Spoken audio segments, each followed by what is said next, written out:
Benvinguts al tutorial de PowerPoint. Avui us proposo fer un joc d'endevinalles molt ràpid i simple de fer. Fixeu-vos que jo he fet un exemple. Aquesta és la meva portada i estic en mode presentació. Clico i vaig a la següent diapositiva, on veig una endevinalla. Per fora duc vestit verd i per dintre vaig vermella, amb botons que llanceu els que em mengeu. Sabeu què és? Si clico un cop a la pantalla apareixerà la resposta. Aquí la teniu, la senyora Síndria. I a més he creat un botó interactiu. Fixeu-vos que quan poso el ratolí a sobre i clico, es desplaça a la següent diapositiva. Ara surto, apreto el botó Escape. Recordeu que el botó Escape és aquest. I us proposo que feu la diapositiva número 3, la 4, la 5, fins que us canseu, o unes 6 o 7 diapositives n'hi haurà prou.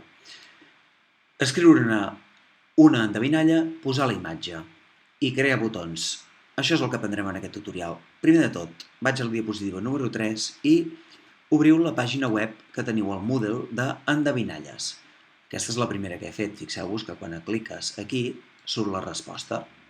Segona endevinalla, me'n compro un pam, me'n menjo un pam i en llenço un pam. Què deu ser? Si apreto aquí, surt la resposta, és el raïm. Primer de tot, selecciono el text i faig Ctrl+C.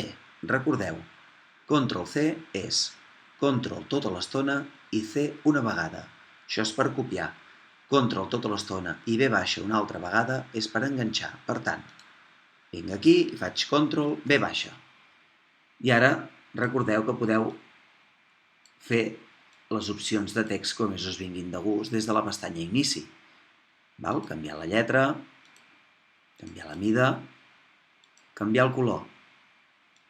I a més podeu ajustar la mida del text. Centreu-lo i estarà perfecte. Anem a per la imatge. Tornem a la pestanya on tinc les endevinalles, clico per veure la resposta i la imatge faig botó dret, copiar imagen, vinc al PowerPoint i faig Ctrl+V baixa i apareix la imatge. La puc fer gran o la puc fer petita. I ara què anem a fer? Anem a animar-la. Per animar-la és tan fàcil com seleccionar la imatge i anar a Animaciones. Agregar animació. I us recomano que feu servir només aquestes. Jo abans he fet servir aquesta, veieu? Però ara vull fer, per exemple, la del zoom o una de barrido. Si no veieu bé la imatge, primer la movem i ara veureu millor els efectes. D'acord? Per exemple, m'agrada aquesta. La clico i queda seleccionada. Ara puc tornar la imatge aquí. I finalment anem a crear els botons igual que aquests. Un botó igual que aquest. El que puc fer és seleccionar aquest i copiar-lo i enganxar-lo a la següent diapositiva.